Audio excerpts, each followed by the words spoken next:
mengapresiasi karya anak-anak Banyumas, 20 cerita anak Banyumas dalam pandemi dijadikan buku dan dilaunching Bupati Banyumas Ahmad Hussein. Selain menambah literasi anak-anak, buku tersebut juga memotivasi anak untuk menulis sebagai generasi penerus bangsa.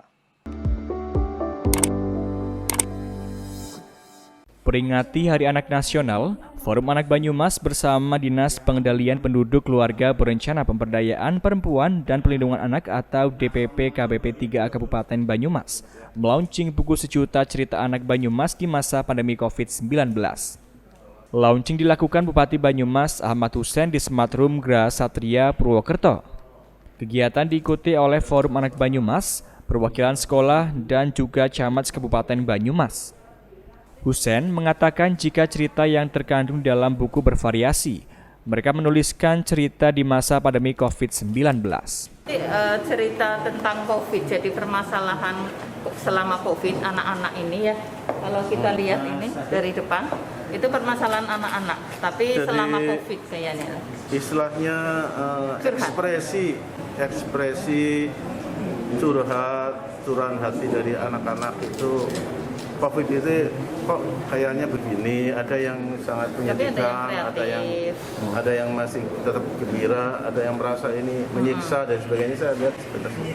Sementara Ketua Forum Anak Banyumas Muhammad Aditya Ibnu mengatakan bahwa buku sejuta cerita anak Banyumas berisi 20 judul cerita hebat dari anak-anak di masa pandemi COVID-19.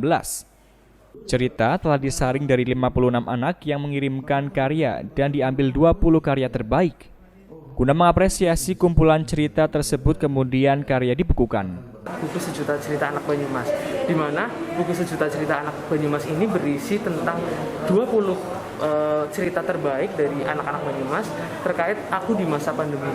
Jadi di buku ini menceritakan gimana sih hebatnya anak-anak di masa pandemi, menghadapinya seperti apa, anak-anak ngapain aja di masa pandemi. Kurang lebih untuk isi bukunya seperti itu. Salah satu anak, Ida Lailatin, mengaku senang karena tulisannya yang berjudul Ayahku Itu Pejuang dapat menjadi salah satu yang terbaik di antara anak-anak lainnya. Dalam cerita, ia menuliskan sosok ayahnya, seorang nakes yang tak kenal lelah membantu pasien menghadapi COVID-19. Saya menulis ayah di dalam cerita tersebut sebagai seorang pejuang yang rela mengurus, beliau rela menghabiskan waktu di rumah sakit untuk membantu semua orang dalam keadaan pandemi. Dengan adanya buku tersebut, maka nantinya akan menambah literasi anak-anak dan menjadikan cerita di masa mendatang perjuangan anak-anak di masa pandemi COVID-19. Dari Banyumas, Ahmad Nur Aji Wibowo, Satelit TV, mewartakan.